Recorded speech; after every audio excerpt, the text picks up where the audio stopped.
all the money you need to do all your real estate deals is out there. Just go get it. Are you a real estate investor looking to sharpen your skills or a newbie looking to become one? You're in the right place. Welcome to Where Should I Invest? Real Estate Investing in Canada with your host, Sarah Larbi.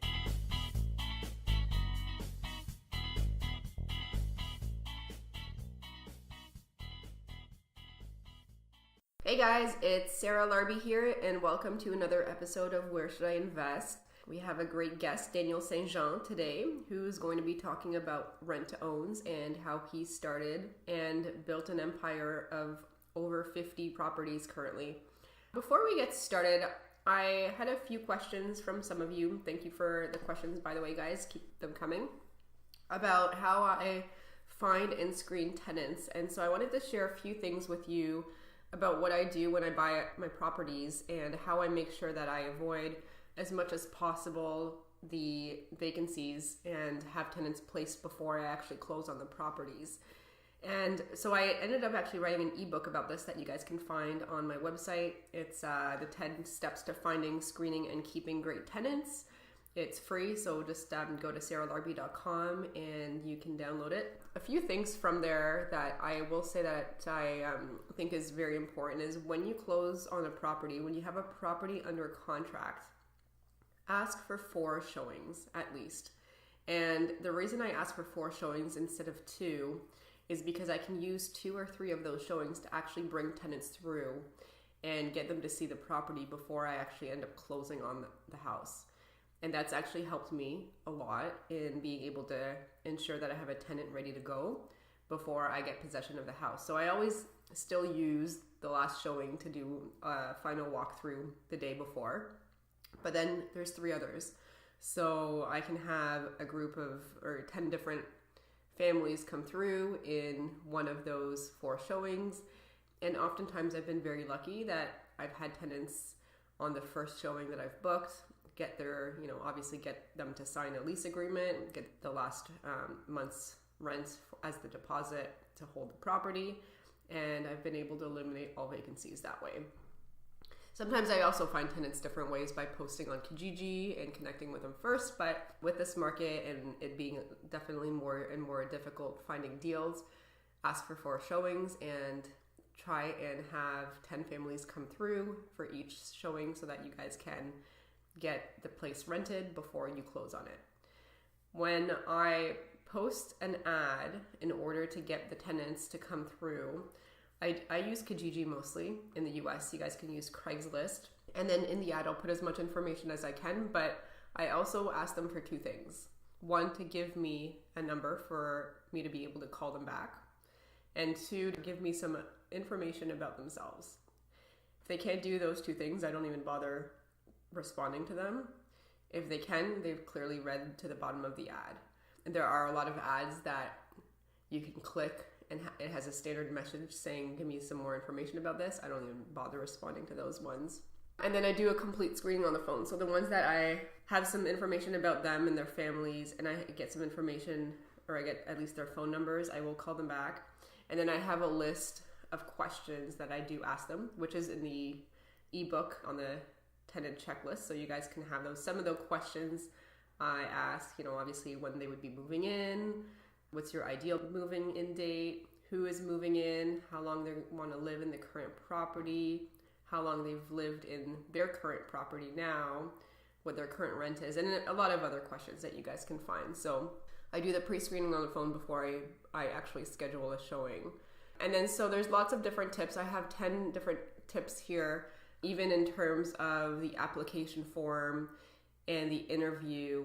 I added a couple extra pages of my application forms with questions that I want them to fill out. So lots of different things there. If you guys have any questions or anything that you would like me to cover at the start of any podcast, please feel free to send me an email at Sarah with an H, so SARAH at sarahlarbi.com. Let me know what you guys would want me to cover at the start of the podcast, and I will see what I can do to help you guys out. Please take a moment to register, subscribe to the podcast, and give it a rating. That is very appreciated and will allow others to find this podcast a lot easier. And so without further ado, let's get on with our interview with Daniel St. Jean. Hi, Daniel. Thanks very much for coming on the show today. My pleasure. So for those of you that don't know, Daniel is one of the founders of the So Right Club, which myself and Alfonso are the three co-founders. And I thought it would be interesting to have Daniel on our show because Daniel's got a ton of experience with rent to own. And I wanted to ask Daniel some questions to be able to find out more about what he's doing. So thanks very much, Daniel. The first question I have for you is, why did you pick real estate investing? Well, it actually goes back to the summer of 2009. And at that point, Laurel, my wife, and I sat down and sketched out a 7-year plan. And the plan, in order to achieve the plan, to execute the plan, we needed to leave Ottawa. That's where we were living at the time. And I was a contractor for the government, federal government. Ottawa is a good place to do that. And my wife, Laurel, was a consultant for the high-tech industry, which, of course, tons of it in Ottawa. So our money was being made in Ottawa, and we wanted to move to Niagara on the lake, where we would not be able to earn any money from the consulting or jobs that we were doing. So we had to find a way to replace our very comfortable income within a few years. And so we searched, and then, when you put the question out to the universe, when you say, we need to do that, what do you think? Sometimes the answers, the universe sends you what you're looking for. And that happened in December. Yeah, so did you know any other investors at the time, or was it just something that you thought of through reading, or how did that come about? Like, did you have like one moment you were like, it's real estate, that's the answer? Well, the universe will send you the answer. So in late November, we get a call from, Laurel gets a call from a longtime friend of hers. And she says, I don't know if you're interested, but there's a Rich Dad, Poor Dad seminar 2 weekends from now. Would you come with me? I signed up and I would like to bring you as a guest. Well, Laurel was going to be out of town that weekend. So I said, hey, I'll go. $250, 3 days of information. Why not? And at that point, I'm not thinking real estate is going to be the answer. But by Sunday night, coming back home with 73 pages of notes from a wonderful presenter, sat down with Laurel and decided, okay, this is our ticket out of Ottawa. We're going to be investing in real estate. So she was supportive the first time you said that as well? Yep, absolutely. No issue there.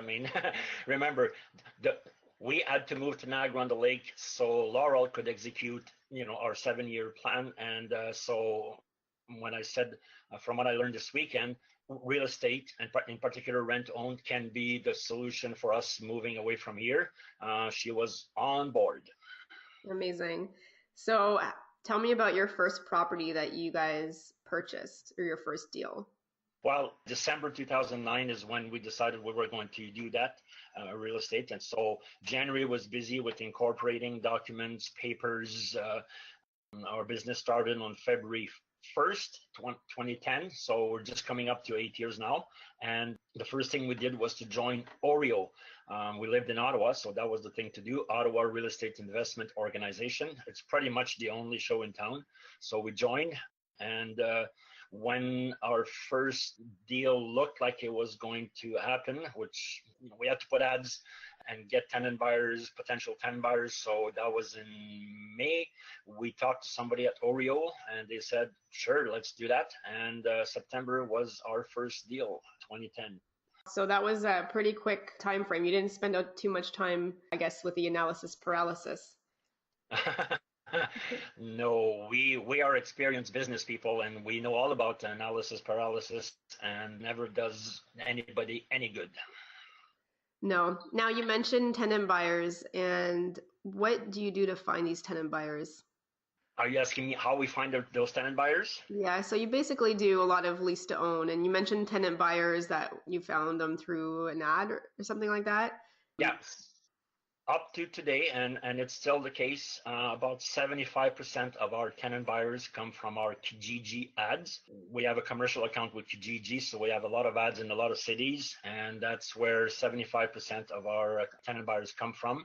And the rest comes from a mix of referrals from mortgage brokers or realtors. So that's interesting. So when you post these ads, what is it that you're looking for in the tenant buyers?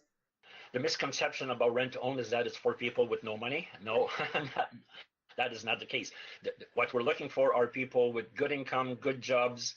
They have the down payment, they can afford a higher monthly rent, but they have some credit issues. And I'm not saying they have bad credit. I'm saying they have credit issues, which, there's a whole variety of things that somebody can do or be in a situation where their credit is bruised, not necessarily because they were stupid and they did not pay that darn bill and went into collection.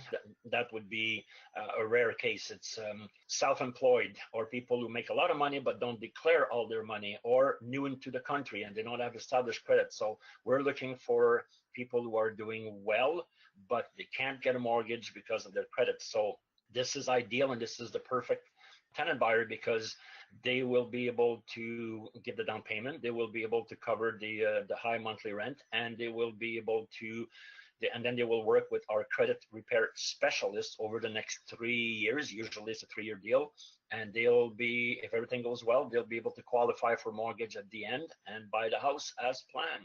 So that's great. And you don't have to worry about as much maintenance, I'm sure, as if you were a regular landlord. Well, no, that's true. When people ask me, why do I do rent own? I think it's the best win-win-win situation that you can create. There is a huge market out there for people who could use rent own.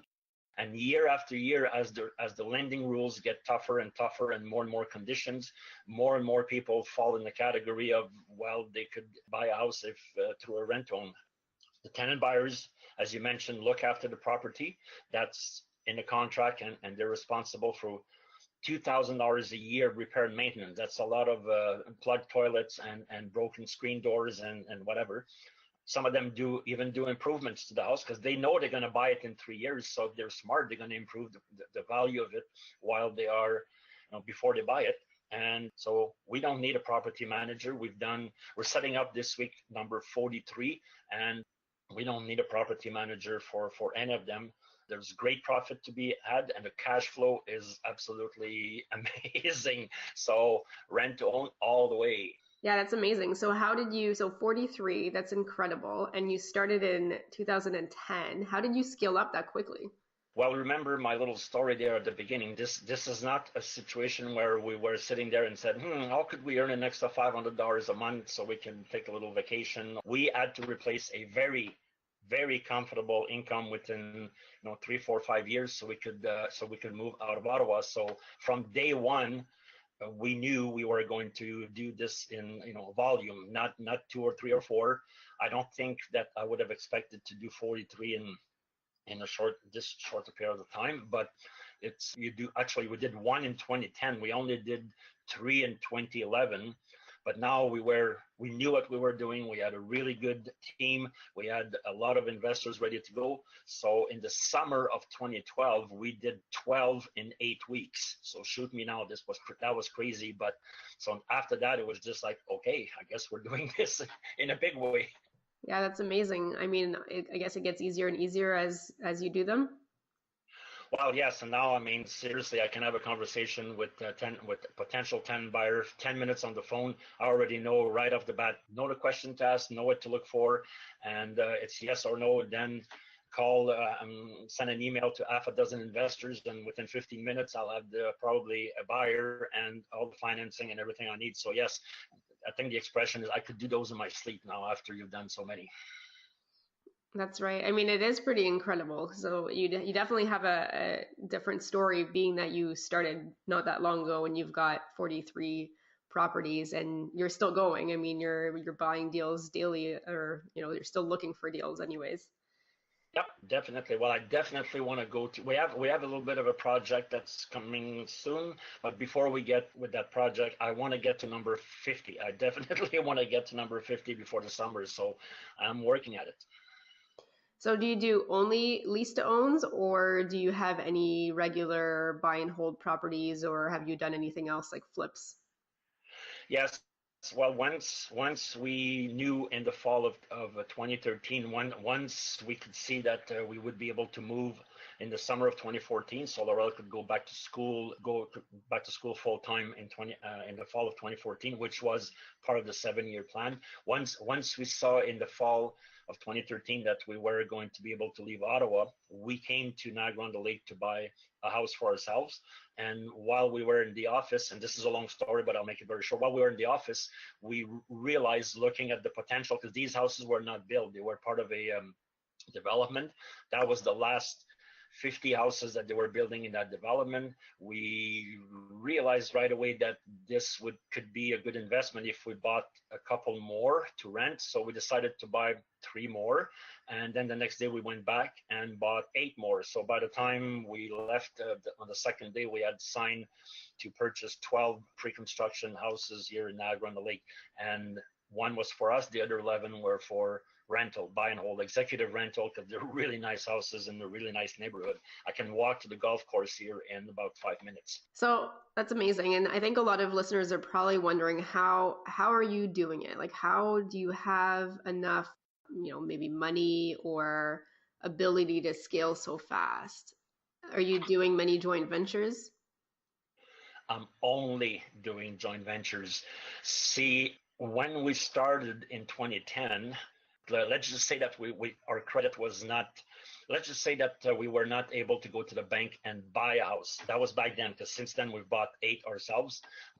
First mortgage. But back in 2010, we owned a house then, but we were not able to go to the bank and get 1, 2, 3, 4, 5, 6 mortgages. And certainly we did not have $200,000, $300,000, $400,000 in cash sitting in the bank, so we could put the 28% down payment. So right from the start, it was evident that we had to do joint ventures. That's what we've done. So 43 rent own, our house, and 11 buy and hold. That's 55 properties. All 55 were done through joint ventures. And you're the active partner in the joint ventures. Like, you're finding the tenants, you're finding the houses with the tenants. Is that correct? Yeah, I think somebody was using the term the other day. I'm the transaction engineer. So yeah, well, I like that, because really that's what it is. We're just putting all the pieces together, and then everybody wins. So that's what we do.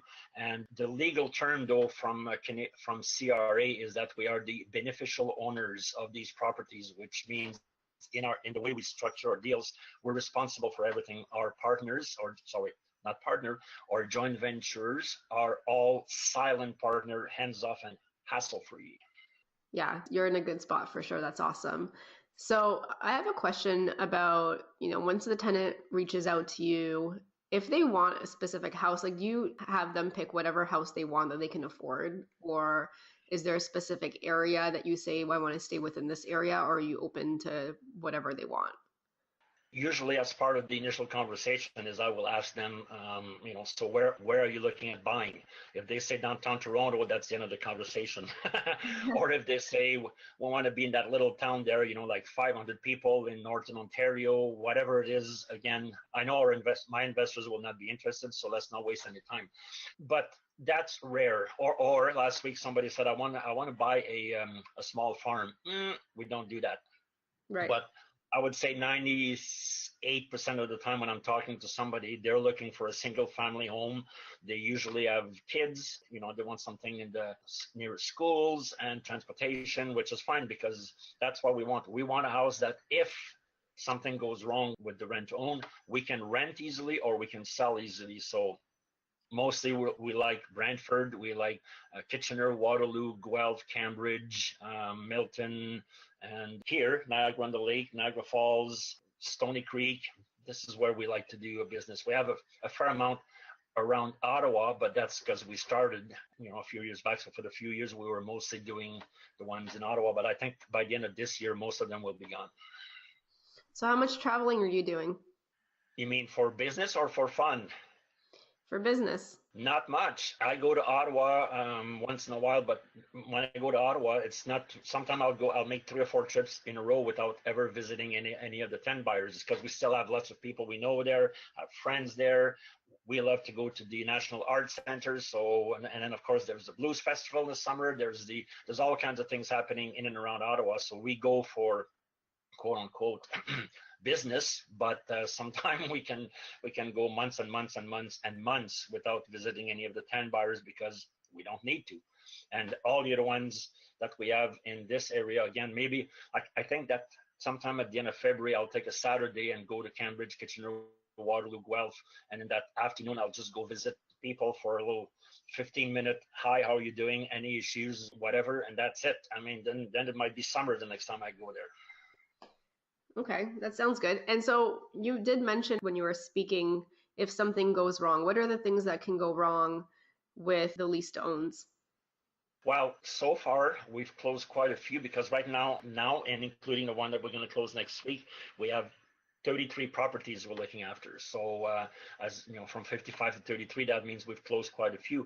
20 closed successfully and 2 went south. And what I mean by that is, in both cases, the couple separated. So, you know, you're halfway through the deal in year 2 and the couple decide to separate. Well, when you were combining their income, it was okay that they'd get a mortgage and buy the house. Now, each individually doesn't make enough to buy the house. So out they go, and we sell the property. In both cases, we sold the property. So Okay. it happens. We are not marriage counselors. No, exactly. Well, that's pretty good odds that only 2 of them that happened and then the rest of them have been closing. So that's good. I mean, that's how you want to do, at least to own. Yeah. So what are some lessons that you've learned so far in your real estate investing career?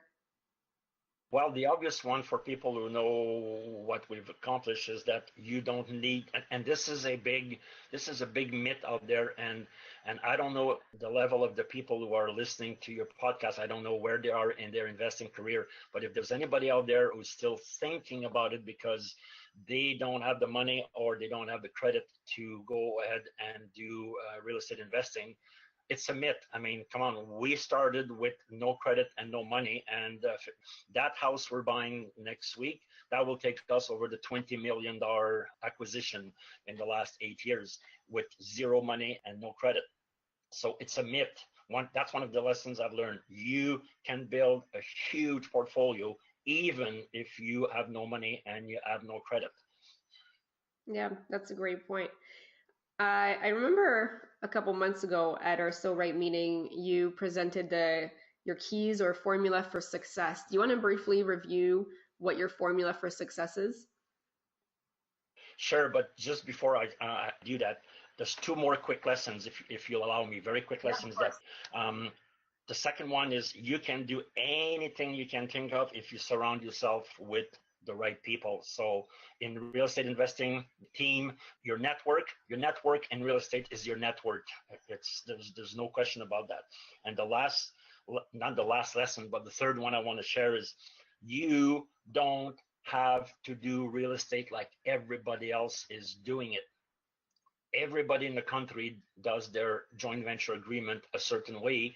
We are the only people who do it a different way, and it's okay, and it's worked 55 times, and you know it's working. And you, of all people, would agree with what I just said, because that one time when you gave a little 10-minute presentation at the little group that we had before So Right, I was so impressed with your creativity, how you were finding tenants, sometimes finding the tenants before acquiring the houses. I don't know anybody else who does that. That was brilliant. And this is one of the reasons why originally I invited you to come be a founder of So Right, because I thought, wow, this girl is creative and we need people like you. So this is the other lesson. You don't have to be and do like everybody else is doing. It's totally okay to go right, left, right, left, right, left when everybody else is going left, right, left, right, left, right. You can still do well in real estate by not following the trend. I 100% agree. And I was also looking at what are some of the things that were preventing me from moving forward. And I had to do it that way initially because my spouse was so worried about having a bad tenant. So I said, okay, how can I be creative to make him as comfortable as possible and enjoy this as much as possible. And so that was how we got in the game. And I'm like, oh, this is actually pretty good. We actually have better tenants than most by doing it this way. So we kept doing that. It's important to think outside the box, and excuses just don't exist in my book, right? You got to look at what you can do to make it happen. Exactly. So you were asking, yeah, that presentation I did, that's so right, a couple of months ago, was entitled the 10 key ingredients in our recipe for success. And if anybody's listening to this and they're going to write anything down, there's just one sentence, and that was the opening sentence in the presentation, and it goes as follows: my main business is finding people who will invest in my real estate deals. My main business is finding people who will invest in my real estate deals. So the key ingredients, if you ask me, is, and by the way, real estate is toward the end of the sentence, because it is, in my view, the least important. I mean, people are going to be listening to this and going, this guy is, off his rocker. We're talking about real estate investing, and he's saying that real estate is the least important thing on the list. Here's something you have to remember. If you're a dentist, okay, it's a one-man show, right? If you're a dentist, and I mean, you will be busy or you will not be busy depending on how good you are one-on-one with the patient in the chair. You only have to learn one thing, and that is to be a good dentist. Real estate investing has way too many parts to learn real estate investing. Look at all the different parts involved here: the building, the neighborhood, the municipality, the government, the economy. Then you'll be working with accountants, lawyers, realtors, mortgage brokers, lenders, the trades, contractors, inspector, appraisers, and investors.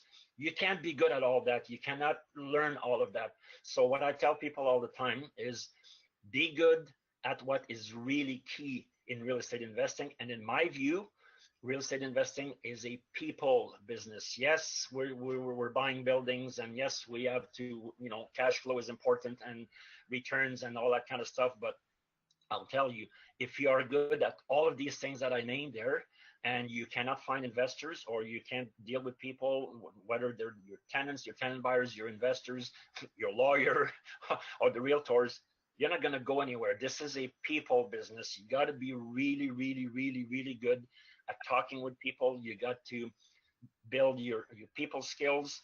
And the last thing is, you got to treat this as a business. It really annoys me when I go to an event and I meet somebody, and then we talk about real estate, and then we exchange cards, and then he gives me his yoga instructor card or something like that. I'm going, is this a hobby for you? I don't say that, but I'm thinking, is this a hobby? Is this a pastime? Because if it's not, why would you not have spent $15 and get some cards that say real estate investor, instead of giving me your mortgage broker card or your employee card or your plumber card? I mean, if you're going to be serious, if you want me to take you seriously, treat this as a business. So sorry, that was a long answer to a short question. No, I mean, it's true. I actually just got some new ones made, and I'm getting my website updated. So, branding is important, and it shows that you're taking it seriously. So you mentioned some of your team members and the broker, a lawyer, et cetera, et cetera. How should somebody go and find a team? Well, the one of the keys, and I think actually that was like number 10 to wrap everything up in a nice little bow there at the end of the key ingredients, and that is what I call JAN, which stands for join, attend, network. So in order to give a statistic for that presentation, I did a little research, and what I found is that of all the investors that we've used from day one, remember we've done 55 joint ventures, all the investors we've used, 96% of them, we did not know them on February 1st when we incorporated. So where did we find these people? Well, Oreo, Rain, So Right, Rockstar, and every other club around the GTA, and there's quite a few. That's where you find them. You join the clubs, you attend, and when you're there, you network, and you do it in a professional way, and you build your network. That's the realtors that we use. Mostly all of them come from those meetings. Our lawyer is Shale Rotman from Rain. Our accountant is George Dubé, which we met actually at Oreo almost like right from within a couple of months after we started. So almost everybody, inspectors, investors, obviously, we find them out there. They're out there. Everything you need, all the investors you need, all the money you need, all the professionals you need are out there. However, they will not drive to your house on a Tuesday night when you're watching the hockey game and knock on your door and said, "Hey, Bob, can I do business with you?" You got to go out and find them. Yeah, absolutely. And it's funny because I learned and met Dahlia through you, and it was your original meetup group that you had, and you mentioned Dahlia, and then I think we talked afterwards and you gave me her information, then you introduced us. I guess it was worth so much to me because she was able to get me on the path to be able to scale up and not be stuck. Where did we find Dahlia? Well, we went to one of her weekend seminar, but how did we find out about the seminar? Well, at one of the events, and I can't remember which one, somebody was saying, "Hey, do you know this mortgage broker?" No. Well, here's the information. She's going to give that seminar this weekend in Toronto. Okay. So we'll go, and then by the time we left on Sunday, it was like, okay, she is now our mortgage broker. So I found her by going out there and networking. And you're a pro at networking. Sometimes you'll go to events and then I'll be inside and listening, and you'll be out actually networking.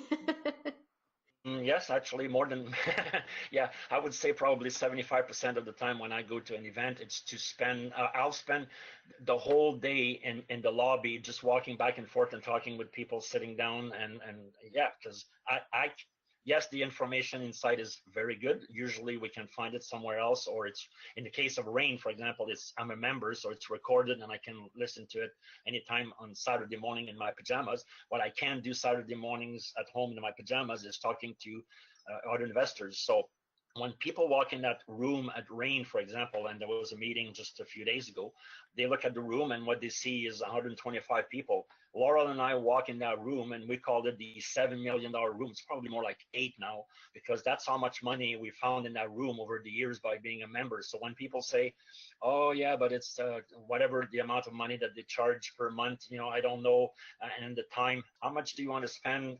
It's a small amount to spend to find $7 million worth of money that you can invest in your properties. So go out there, join, and network. Right. Okay. Well said. So before we started So Right, you had a smaller group. I wanted to ask you, why did you want to start your own networking group? I love to network, as you know, and I do as much as I can of it as I can. However, I live in Niagara on the lake. So if you look on the map, I live 10 minutes from here is the river, and that's the border to the US. So I live probably as far as you can live from on this side, from say Whitby, Ajax, and all of these places where a lot of the good meetings are happening. Ajax, Whitby, Pickering, North York, Richmond Hill, Vaughan, and downtown Toronto. So every time I wanted to attend a meeting, it's a long drive there and a long drive back, I was kind of hoping there would be something really good to attend regularly in the Hamilton, Burlington area. So it's a 45-minute drive instead of an hour and 45-minute drive. So looked around, there was not really anything and nothing regular. So decided that would be a good place. And then next person I talked to was Alfonso, who lives in Hamilton, and then immediately invited you to come and take a look at being a founder, and you are in Oakville. So all of that worked out fine. And that's the reason why we have the club and where we are. And turning out, it's working out really well, because at the last meeting, when I looked at the business card, there were 29 people in that room that I had never met before, who had never seen me, heard of me, or whatever. So it's working well. Yeah, our turnout, 102 people that were inside that room. We've got a great community. Yep, exactly. And you know what? Seriously, we give some really, really good information, and it's worth coming for the information. But like they say, come for the information and stay for the network. Arrive earlier, 6:30, and then stay till. But the last time they kicked out about 25 of us at 11:45, even though the meeting ended at 9:45. So that's what's happening. People come, they meet people, they talk, network, And that's how you build a network. That's how you acquire $20 million of properties without a penny of your own. Absolutely. And I will say as well that it's educational, so it's not a sales pitch at all. It's $25 to get in. And if you guys are brand new listening to this podcast, send me an email. We can let the first, let's just say 10 people in for free to try their first So Right event. Oh yeah, absolutely. Awesome. So what's the next chapter for you? What do you want to do next after this? Laurel and I have a passion for travel, so we can do a lot with this business. We are going to slow down in the real estate investing, and we are going to get very busy with the other business, because with the other business, and I'm not, this is real about real estate, so I'm not going to extrapolate on that, but with the other business, we can be gone 6 months of the year and really have a vacation as opposed to have a workation, because even the last one there, when we were in South America for 5 weeks, well, we had a closing while we were out, a purchase in December, and then we had a closing in January while we were in South America. So it's not easy to do business when you're out the country. And last few years we were in Spain, Portugal, France, Italy, all over the place. And I'm looking forward to when I can go out and actually have a vacation where no real estate deal is going to happen while I'm away. That's amazing. I mean, it's very inspiring to see what you've been able to create in 8 years. Congratulations on that. What can you tell others that are inspired and look at that as, oh, I might not ever be able to do that? What can you tell them to help them out? If you set your mind to it and you make it a plan and you start going out there and you start networking and you start meeting people and you'll meet investors, and within a short period of time you'll have your team. Once you have a good strategy and you're honest and you're out there to help people and not just to make a quick buck, because it's easy with rent to own to make a quick buck, but your reputation will kill you in the short term. You go out there with the purpose of helping people and helping your investors make money. You protect their investments like you would, with your life if you have to, and the word gets around.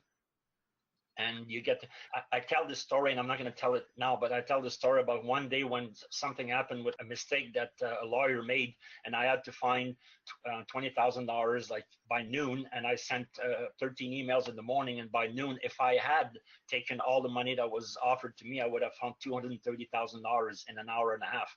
That doesn't happen overnight, but when you've done the networking, a lot of networking, when you have a network, when people trust you, everything is possible. So that's where I would start, definitely. And also I would get 2 books. Is it okay if I recommend 2 books out there? Yeah, of course. The first book I would recommend is by Harvey Mackay, and you can buy it on Amazon for $21.70, best investment you'll ever make. And it's called Dig Your Well Before You're Thirsty. The best book about networking you will ever find. I mean, you buy it, read it 5 times, implement what he suggests, and the rest will be history. And the other one, which is a little bit more specific, but it's by Greg, Greg, Habstritt, Habstritt, and it's called The RRSP Secret. And it's a fabulous book for doing JVs, because we've used about $4 million of RSPs over the last few years, and a lot of the information we got from that book, it will help you buy an incredible number of properties. So I would start right there by investing that $50-something and read those books. Perfect. So you almost answered one of our lightning round questions, which is our next part of this podcast. I don't know if you want to pick one, but I'm going to essentially ask you a list of questions. Everyone gets the same questions, and just answer them within a minute. And first answer that comes to mind. You ready? Yeah. All right, perfect. Question number 1, your favorite real estate investing book ever? The RSP Secret. Perfect. Okay, your favorite pastime. What do you like to do for fun when you're not doing real estate? Travel. Any favorite travel location? Oh God, anywhere in Europe, please. Anywhere where there's vineyards. Laurel is a winemaker and a sommelier, and so following her in the vineyards of France, Portugal, Spain, Italy. Next year we're going to Australia. This past few months we were in the vineyards of Chile and Argentina. It's a lifetime experience, and so yeah, sign me on. Excellent. And then number 3, if you lost all of your money and assets tomorrow, how would you start again? Remember, we started with no money and no credit, so I would do exactly what I've done the exact same way. Money in real estate investing is not important. Let me repeat that. Money in real estate investing is not important as long as you have the network.